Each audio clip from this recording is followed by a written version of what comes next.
I think I was born. See, journalism is a combat sport, and I think I was born for combat.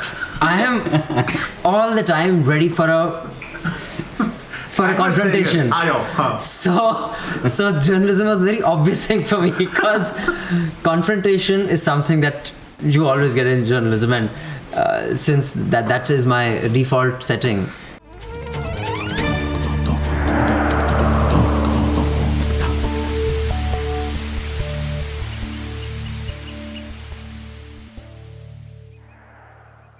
Through all these years, you seem to have kept the passion for journalism alive.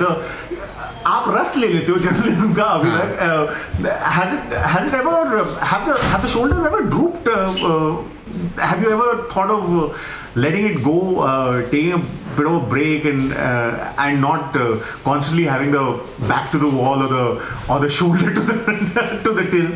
No, yeah, I've been asked this before also that you could have continued with production without food shows. We had some successful food shows. That's not what I'm asking. I'm asking how is it? I mean, the food shows can always happen. They could have happened with journalism as well.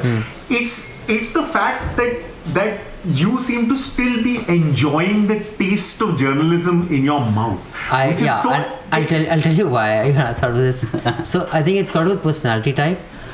I think I was born. See, journalism is a combat sport, and I think I was born for combat.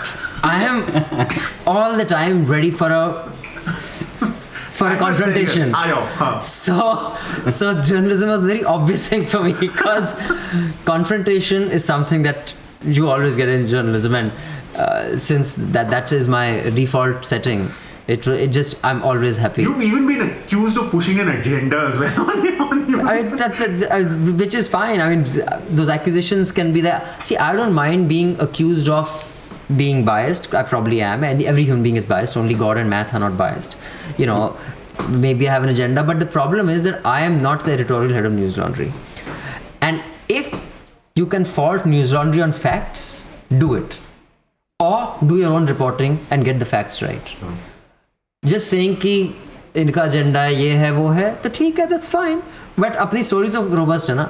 That's as far as that's all I care about. So in this scenario, and I think you know this scenario as intimately as anyone else would, somebody trying to enter the world of journalism with the stars in your eyes that you did not have when you entered, somebody wanting to really be part of the profession, what would your pointers be to that person?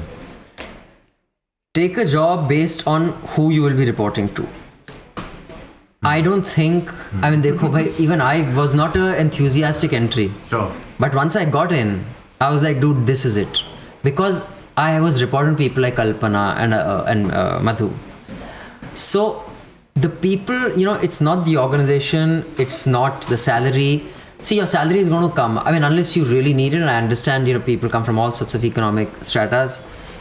If salary is all that matters, then, and I can understand for many people that is a huge, so then, you're starting on a disadvantage. But if you have the option, who you report to will determine how your approach to the profession kind of is formed.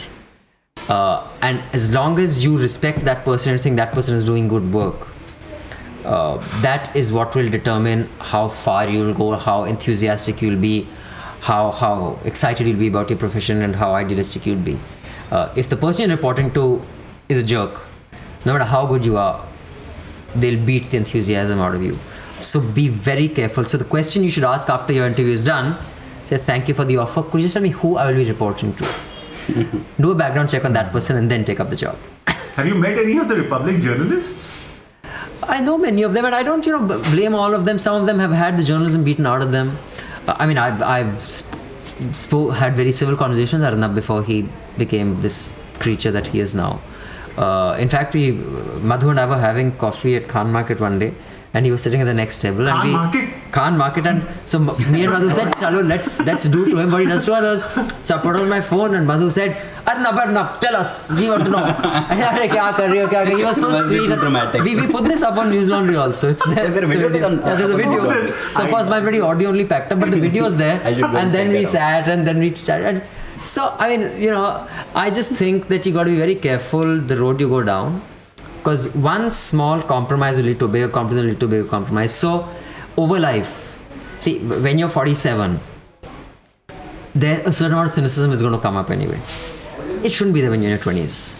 At least make sure you go through your 20s idealistic. The world will beat the idealism out of you, but don't let it go without a fight. If you've enjoyed the conversation that you just heard, do subscribe to our channel for much more.